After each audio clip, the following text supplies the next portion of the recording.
Bom dia a todos, bom dia a todas, bom dia para você que nos assiste pela TV UFMA no Maranhão e pela Pop TV em Sobradinho e Porto Alegre. Sejam todos muito bem-vindos e bem-vindas a mais um ICL Mercado Investimentos. Hoje, quinta-feira, dia de analisar o PMI composto aqui do Brasil. Então a gente já viu o PMI industrial, o índice dos gerentes de compras industrial. E agora a gente vai conhecer o de serviços e a composição dos dois. Então, como é que está esse termômetro da nossa atividade econômica? Vamos repercutir também algumas falas aí de economistas que criticaram, que não conseguiram aceitar, não estão digerindo bem a Moody's ter subido o grau de elevado, né, a nossa classificação de risco, melhorado aqui no caso a classificação de risco do Brasil. Então a gente vai comentar isso também e vamos passar por assuntos importantes, tipo o petróleo, porque o petróleo está subindo bastante, então vamos entender como é que isso mexe com o mercado, possivelmente com o nosso bolso. Mas antes de tudo isso, eu vou dar bom dia para o André. Bom dia, André, como você está? Bom dia, Débora, tudo bem? Bom dia a todos os nossos telespectadores. Hoje é dia da gente falar do PMI composto aí, vamos ver como que a economia brasileira deve caminhar aí nesse mês de setembro aí, então a gente já vai ter um certo spoiler sobre como que vai ser o caminho disso. Vamos falar do petróleo, porque o Oriente Médio pegando fogo e isso aí deve ter impactos econômicos também, então vocês vão descobrir aqui o que está acontecendo. Vamos falar de certas pessoas aí que não ficaram muito felizes aí com a Moody's subindo aí, então vamos ver aí o que esse querido aí falou sobre isso, então vamos repercutir também. Mas a gente tem bastante coisa para falar hoje, então a gente já pode partir para a agenda, né, Débora? O que a gente tem aí hoje para nosso telespectador ter que enfrentar durante esse dia? Olha, agenda bem cheia hoje, viu, André? Então, e cheia do quê, né? Vamos ver o que temos aí na nossa agenda do dia 3 de outubro. Hoje saiu às 4 horas da manhã na Turquia o índice de preços ao consumidor de setembro. O PMI composto de serviços, então vocês vão ver que a boa parte da agenda está tomada pelo PMI. PMI, aqui de novo, o índice dos gerentes de compras de vários países. Então a Alemanha soltou o PMI composto de serviços, zona do euro, Reino Unido, aqui no Brasil também às 10 horas, nos Estados Unidos agorinha, 11 horas, saiu também o PMI composto e o PMI de serviços. Então vocês vão ver que boa parte da agenda está tomada pelos índices de gerentes de compras, porque a S&P, quando ela solta ali ou divulga os PMIs dos países, ela divulga em bloco conforme os horários vão passando. Às 6 horas da manhã também tivemos PPI, índice de preços ao produtor da zona do euro de agosto, e indicador de antecedente de emprego de setembro, um indicador aqui da FGV, mas que não deve tomar muito peso hoje. Quem deve tomar muito peso hoje é o Departamento de Trabalho divulgando os pedidos de auxílio-desemprego da semana até dia 28 de setembro. Por quê? Porque essa semana tem payroll, a gente já teve relatório ADP, a gente já teve relatório JOLTS e na sexta-feira a gente tem payroll, que é o relatório mais completo de mercado de trabalho dos Estados Unidos. E aí nessa ansiedade, nessa expectativa que está sendo criada por essa leitura do payroll, os pedidos de auxílio-desemprego que vieram inclusive acima do esperado, foram pedidos mais auxílios-desemprego do que se esperava, eles também devem ficar bastante aí no radar, nessa expectativa de tentar decifrar para onde vai o mercado de trabalho dos Estados Unidos. Mas vamos seguir pela agenda, porque ainda tem mais coisa para passar para vocês. Então, como eu falei, às 10 horas da manhã, a gente tem a divulgação do PMI aqui do Brasil, e nos Estados Unidos, às 10h45 e 11 horas, o PMI medido pela ISM. A gente tem as duas medições aí, e é interessante olhar em conjunto para ver quais são as diferenças. Temos também lá nos Estados Unidos encomendas à indústria de agosto e por lá, Rafael Bostic, presidente do Fed de Atlanta, vai participar de um painel no Banco Central, no Fed de Minneapolis, né, que seria ali uma das dirigências do Banco Central dos Estados Unidos. Hoje o Tesouro Primário vai divulgar, eu acho que esse Tesouro Primário do Governo Central está repetido aqui porque esse resultado já saiu. Mas o de baixo, esse sim é verdade, porque o feriado vai continuar deixando os mercados fechados na China continental. Então alguns já voltaram do feriado, mas a China continental continua ali sem movimentação, sem negócios e sem bolsas. Aliás, a China deixando todo brasileiro aí com inveja, com esse monte de feriado, a gente aqui no Brasil sem um feriado nesse segundo semestre, né? Mas esse feriado aí está afetando, né, as bolsas locais, né, Débora? A gente tem aí a notícia que a gente repercute aqui todo dia para vocês aqui, a gente pode colocar aqui também, né, para vocês lerem, para saber o que está acontecendo, tudo mais. Mas esses feriados estão repercutindo, né? Então, algumas baixa liquidez nos mercados asiáticos. E como que está essa situação lá? Bom, por lá a gente tem algumas bolsas fechadas ainda, então o Xangai Composto, por exemplo, que é o principal índice de referência da China, está fechado, e com isso a gente não tem, por exemplo, a negociação do minério de ferro. O principal índice de referência do minério de ferro, ou se a gente for pegar a principal referência do preço do minério de ferro, é a negociação de Dalian na China. E como a gente está sem mercados na China, a gente está sem essa referência também do minério de ferro. A gente conta com a de Singapura, sim, mas o da China não. Então, isso também traz ali uma volatilidade para o mercado de commodities, que hoje está mais respondendo ao petróleo do que qualquer outra coisa. Mas traz sim uma volatilidade para o mercado de commodities e outras bolsas que foram abrindo ao longo da semana. Por exemplo, o Hang Seng estava de feriado junto com a China, mas voltou ontem do feriado. Ontem voltou com uma alta bastante explosiva, subiu mais de 6% o Hang Seng, que é o principal índice de Hong Kong. Mas hoje os índices inverteram. O Hang Seng sofreu, claro, realizações, porque subiu muito naquela esteira do otimismo, dos estímulos do pacotaço da China, é como ele está sendo chamado, não fui eu que inventei esse nome, mas porque é o maior pacote de estímulos da China desde a pandemia da Covid-19 e até mesmo desde 2008. Então, a gente tem uma expectativa muito grande por esses estímulos, por até aquecimento de demanda e outros pontos. E o Hang Seng voltou do feriado em alta, voltou com tudo. Só que aí ele sofreu realização e hoje foi para o terreno negativo. E quem estava no terreno negativo ontem entre os mercados abertos lá na Ásia era o Nikkei 225, o principal índice de referência do Japão. E eles inverteram.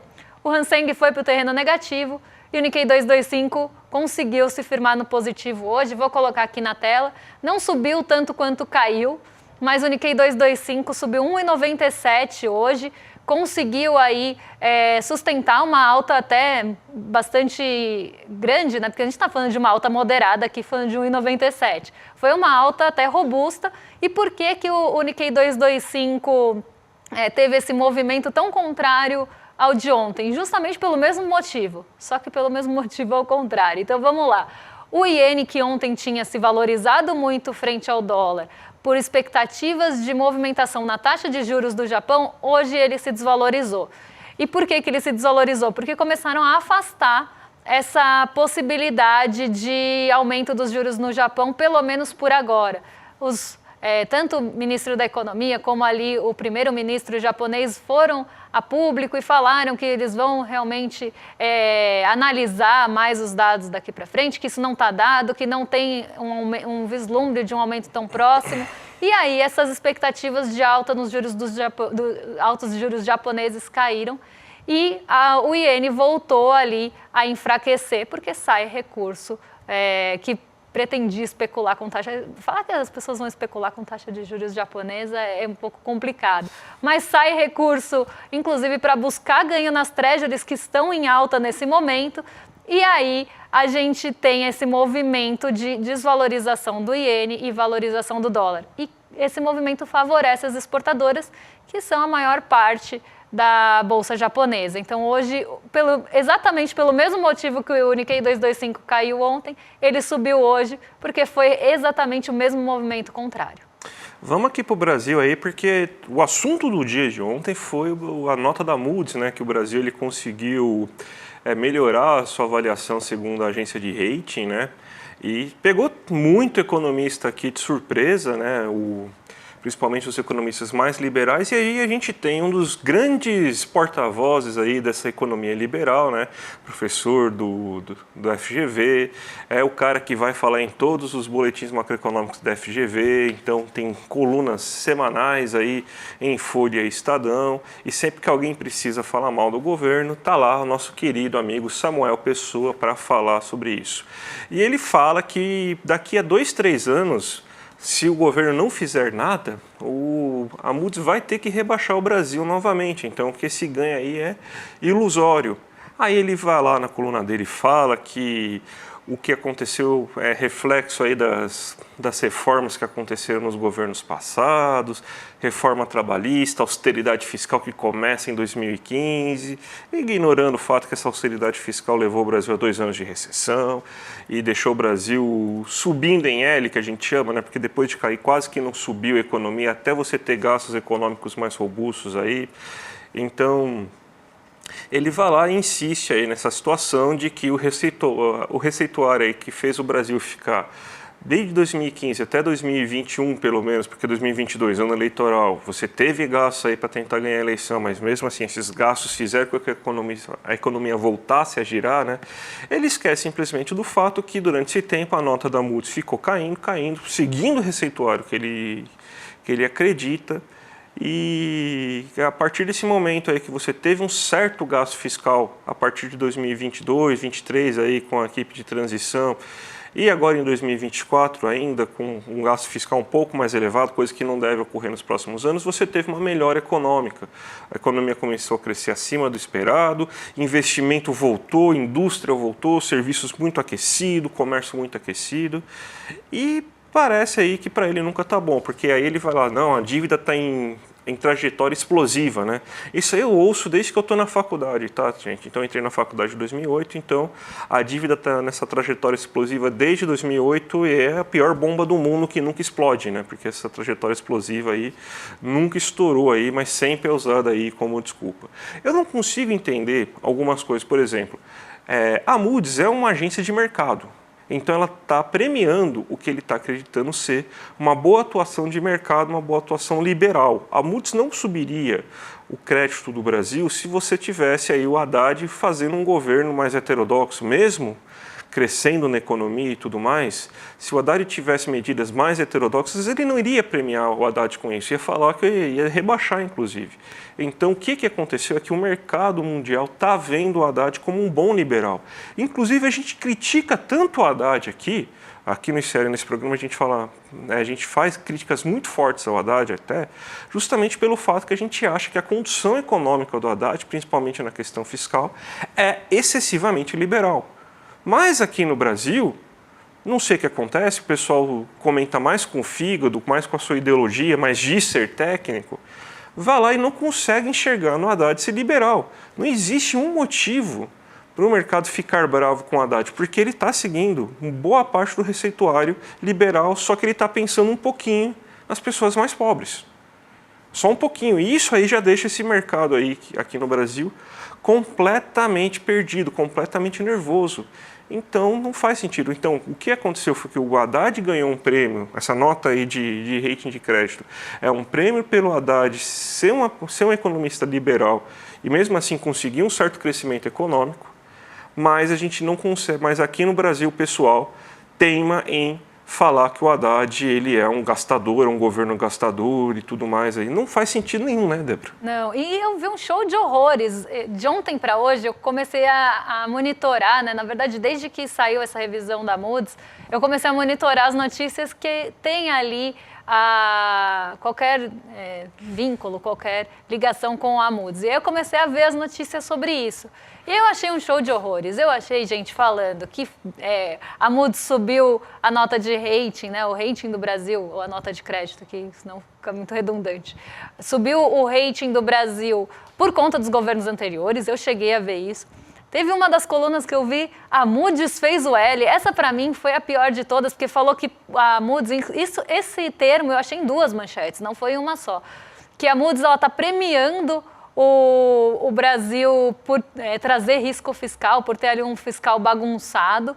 Então, é como se a gente tivesse um fiscal ruim, com tudo que está sendo feito, com todos os cortes, com o contingenciamento, com a perseguição bastante voraz ali do Fernando Haddad em cumprir o arcabouço fiscal. Toda vez que ele vai a público, ele fala sobre isso, fala que vai cumprir as metas a meta de déficit zero, que vai tentar trazer superávit fiscal. Ele tenta o tempo todo defender o arcabouço fiscal e colocar isso como o ponto mais importante.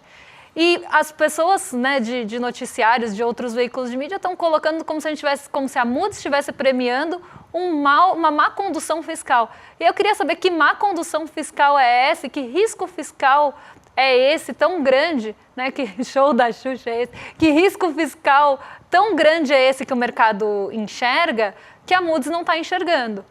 Né? E que risco fiscal é esse que coloca a nossa taxa de juros como a segunda maior do mundo nos juros reais, que o mercado está vendo? Porque toda vez que eu vou ler notícia de mercado, sai lá, bom, tal coisa melhorou, mas o mercado continua preocupado com o cenário doméstico e suas preocupações fiscais. Não tem um dia que eu não leia essa frase. Então, é muito discrepante esse peso que está sendo dado e parece que também não importa o que o Haddad faça, ele pode acenar o quanto ele quiser, ele pode se reunir com os bancos como ele está fazendo, que ele quiser, ele vai conversar com a agência de rating, ele vai fazer toda a lição de casa, mas vão sempre cobrar mais do Haddad. É uma cobrança que não tem fim e parece que não tem limite também, não importa o que ele faça, vão falar que ele está promovendo o risco fiscal no Brasil e que o nosso fiscal está bagunçado. Porque aí também cada hora olha uma métrica e aquilo que a gente já sabe. O famoso índice Jean-Piaget-Delphin, né, que o professor... como que era? O professor Franklin Serrano falou uma vez numa palestra que eu vim aí que sempre vai ter risco fiscal porque eles sempre vão escolher uma métrica fiscal que está ruim para tentar provar o seu ponto, né? E hoje é a dívida bruta, sendo que a dívida bruta cresce porque está aumentando a taxa de juros. Então, a dívida bruta sobe, aí aumenta a taxa de juros para reduzir, aí, aumentar o prêmio pelo risco, isso aí aumenta a dívida bruta, daí fica esse ciclo eterno. Mas vamos falar de coisa boa, Débora, vamos parar de dar bola para certas pessoas e vamos falar aí sobre o PMI, aí, que parece que, ao contrário do que todo mundo está achando, o Brasil está indo bem, né? E os serviços crescendo agora, né? Pelo menos a medida está falando isso, né? O termômetro, né? Eu sempre chamo o PMI de um termômetro, porque ele traz ali as expectativas, ou, na verdade, o que esperar, melhor dizendo aqui, do setor de serviços, do setor industrial e da nossa atividade como um todo em setembro. Então, a gente acabou de ver a medição de agosto da pesquisa mensal industrial, logo sai a de serviços e a do comércio, mas o PMI ele antecede essas pesquisas, então ele já traz ali um alerta mesmo, ou um termômetro do que esperar para a próxima pesquisa mensal para a nossa atividade industrial e para o nosso setor de serviços e para a nossa atividade como um todo. E nesse mês de setembro, o PMI, que é o índice dos gerentes de compras, voltou a subir, mesmo com alguns desafios que estão sendo colocados no próprio relatório da S&P. E um deles que aparece desde o mês passado é o custo do crédito, que se o custo do crédito começar a ficar muito alto, isso pode ser um limitador para a continuidade desse otimismo, vamos pensar assim, ou desse sentimento mais positivo em relação aos setores. Então vamos ver como é que ficou o PMI nesse mês, porque ele voltou a subir, né? E ele foi... Pode voltar no anterior, pessoal, depois a gente passa isso para ver a comparação. Ele voltou a subir, chegou em 55,8 o PMI de serviços, não subiu tanto quanto o industrial, porque o industrial ele foi para 53,2 e foi ele que teve a maior contribuição para trazer o PMI composto, que acaba sendo uma composição desses outros dois índices de gerentes de compras. O nosso PMI composto, que seria uma visão mais abrangente da nossa atividade econômica, foi para 55,2 pontos. Lembrando que todos os três estavam no terreno da contração no ano passado. Em setembro de 2023, a nossa atividade estava encolhendo de forma geral ou muito perto do limite entre encolher e expandir. Só para todo mundo lembrar aqui, o PMI é aquela medida que tem o patamar de 50. Se a gente está acima desse patamar de 50, aquela atividade, seja o setor de serviços, o setor industrial ou a nossa atividade econômica, está crescendo. Ela pode estar crescendo em ritmos mais acelerados ou mais lentos. Se está abaixo de 50, ela está encolhendo. E esse encolhimento também pode ser mais acelerado ou mais lento. Agora sim, vamos passar para o próximo gráfico, porque aí a gente consegue ver comparação com o ano passado e com o mês passado. Então, em relação ao ano passado, o PMI composto, então aqui a gente está olhando setembro contra setembro, tá, gente?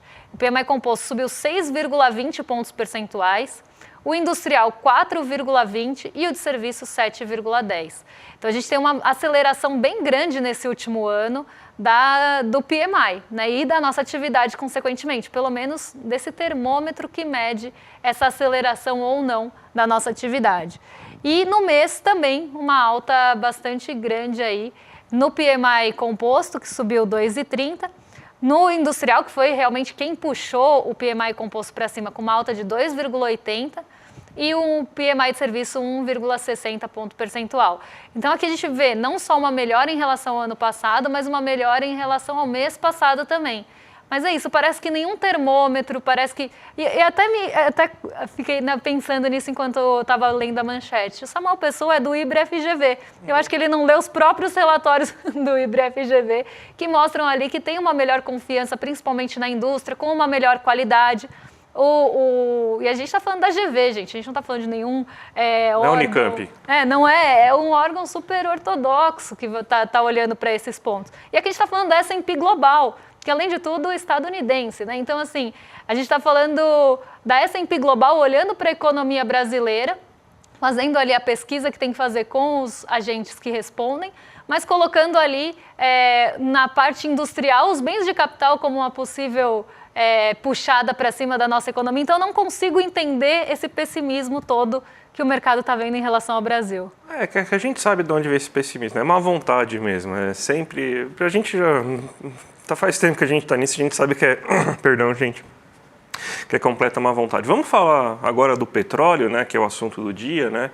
E esse é aqueles momentos que eu odeio ser economista, porque tá tendo uma guerra no Oriente Médio, Israel atacando cidades, matando pessoas, fez o que fez na faixa de Gaza, agora parece querer fazer a mesma coisa no Líbano, atacou Beirute, atacando a Síria, deve atacar o Irã nos próximos dias. Você tem o Irã também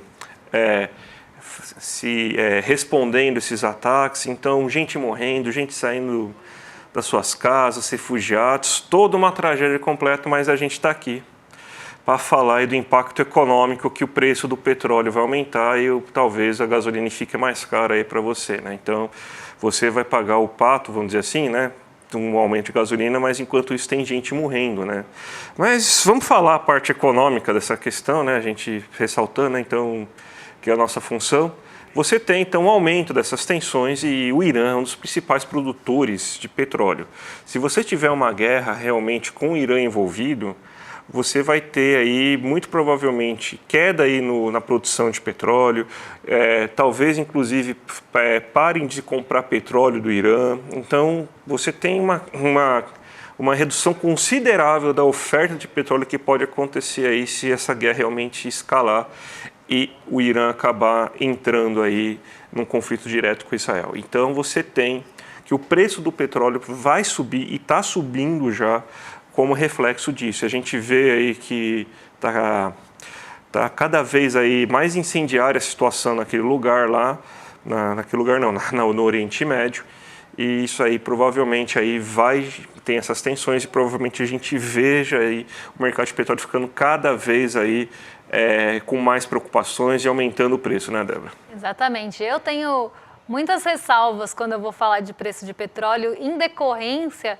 do que está acontecendo no Oriente Médio, porque tem uma tragédia por lá, né? Cada dia mais pessoas morrendo, ou tendo suas vidas destruídas, ou tendo ali a região que mora, casas, enfim, a vida toda mesmo destruída por uma guerra, por uma tragédia. Então é uma tragédia humana e a gente tem que vir aqui falar que isso vai afetar o preço do petróleo. Então é uma coisa muito difícil para mim, inclusive eu que monitoro o preço de petróleo todo dia tenho que falar sobre isso, falo ali até com um pouco de dificuldade, porque enquanto está acontecendo realmente uma escalada de violência, uma escalada de uma guerra, nós, né, economistas, temos que ficar monitorando para onde vai o preço do petróleo. E o preço do petróleo ele tem tido altas bastante contínuas por conta de toda a incerteza envolvendo o Irã, porque como o André já explicou, o Irã é um grande produtor de petróleo e caso ele seja envolvido no conflito, isso pode atrapalhar a oferta do petróleo. Então é isso que as pessoas estão olhando, né? A despeito de toda a tragédia que está acontecendo lá, tem toda uma tragédia humanitária mesmo acontecendo, escalada de violência, escalada do grau mesmo da violência aplicada ali. E a gente tem que falar que aí é um grande produtor de petróleo e pode reduzir a oferta. Mas eu vou colocar aqui o gráfico para vocês então, para a gente entender como é que está esse movimento do petróleo nos últimos dias. Aqui a gente tem o petróleo Brent nos últimos 10 dias.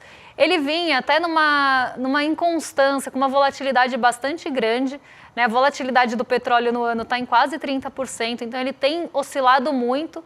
Ele está num patamar muito mais baixo do que quando a gente viu ali eclodir Ucrânia e Rússia, que ele chegou a $100 por barril.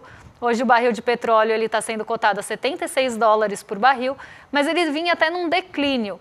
A partir do momento que começa a ter uma aproximação do possível envolvimento do Irã no conflito, aí a gente começa a ver o petróleo subindo de forma contínua. Então a gente tem no dia 27, no dia 30, dia 1º, 2º e hoje o petróleo continua em alta. Só nesse mês o preço do petróleo já subiu 6,5%. E hoje está subindo aí 2,64.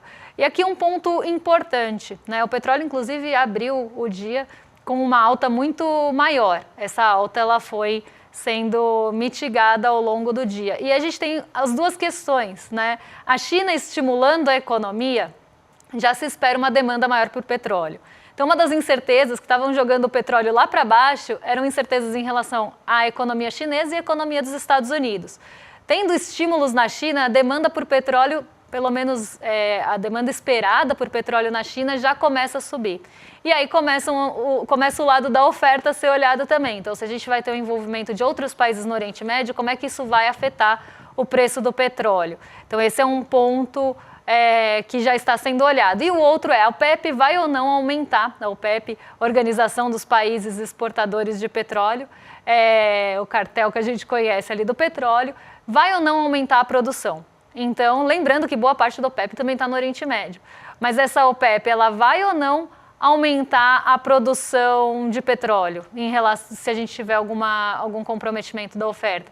Então, esse momento, isso está sendo olhado, né? Então, acaba afetando, sim, o preço do petróleo, que teve essa alta. Vou até colocar aqui para vocês o outro gráfico de 6 meses, que eu acho que dá para ver que ele veio em trajetória de queda e agora que está retomando. Isso está levando ali o índice de commodities, que é o terceiro gráfico ali embaixo, do ladinho, a subir, porque a gente está sem a referência do minério de ferro em Dalian. Então, quem está puxando muito esse movimento das commodities é o petróleo. Mas é o que eu sempre falo, é muito difícil ficar falando aqui de petróleo com pessoas morrendo no Oriente Médio e perdendo tudo. Mas a gente precisa explicar isso porque no fim do dia acaba mexendo com o nosso bolso se isso passar ali para o preço do combustível. Então é algo que já está no radar e algo que tem inclusive puxado a nossa bolsa para cima, infelizmente, por conta do peso da Petrobras. Hoje as petrolíferas são as maiores altas do Ibovespa. Não é à toa que a gente tem fama de ser uma profissão sem coração, né? Mas aqui no ICL é diferente. Vamos chamar toda a nossa audiência aqui para a live que a gente vai ter hoje à noite. Sim, hoje à noite, gente. Então, uma surpresa para vocês aí, que vocês que se inscreveram a semana inteira aí para assistir aí o replay da nossa live, aí, O Pobre de Direito, o lançamento desse novo livro do Gessé, fez tanto sucesso, tá bombando tanto, tanta gente procurando ver a live aí, que a gente decidiu então colocar na nossa programação. Então a gente vai ter uma representação hoje às 7h30 da noite, acabando o ICL Notícias segunda edição, então já liga lá que vai ter a reexibição aí, essa exibição especial aí do lançamento do livro O Pobre de Direita. Então, se você ficar até o final, inclusive, pode ter surpresa, hein, gente? Pode ter surpresa aí que você pode até receber o livro do Gessé na porta da sua casa aí, se você virar membro solidário. Então, ó, veja aí, quem não viu, aproveita para ver de novo. Quem viu e gostou, vê de novo aí, porque é sensacional, tá bom, gente? Clica aqui no link icl.com.br/ao vivo e já liga o sininho para te avisar aí. Ou assiste direto lá o N2 aí e já fica colado aí para ver o Pobre de Direita. Exatamente. Nessa época aqui, ó, véspera das eleições, é um assunto importantíssimo para ser debatido. Quem não viu, corre lá para ver. E quem já viu, corre lá para ver de novo para absorver mais essa aula. E agora vocês ficam com o Rolê ICL na sequência, com o William De Luca e o Guga Noblar. E a gente volta amanhã para trazer os principais pontos do dia. Amanhã é sexta-feira e não vou dar spoiler. A gente volta amanhã para trazer as principais notícias. Um beijão e até lá. Até amanhã, gente. Tchau, tchau. O lançamento do livro do Gessé Souza, O Pobre de Direita, foi um estouro. dezenas de milhares de pessoas assistindo, interagindo, e ele jogando luz num assunto que é muito comentado, muitas vezes até cheio de preconceito e pouco compreendido, né? As pessoas saíram da aula assim maravilhadas com a capacidade do Gessé de explicar esse tema que é tão importante, principalmente por causa do momento que a gente está vivendo, do momento político. As eleições estão aí, né? Batendo a porta. Se você não assistiu à aula, a notícia boa é que a gente liberou o replay por pouco tempo, até porque a gente acha que é muito importante as pessoas assistirem por causa desse momento político. Ele já vai sair do ar, mas ainda dá tempo. Clica no link aqui e assiste essa aula que você não vai se arrepender. No final da aula, a gente preparou uns presentes também para toda a turma que ainda não faz parte da comunidade CL e quer fazer parte, e isso está valendo para você que assistiu o replay também. Você vai curtir. Um abraço e boa aula.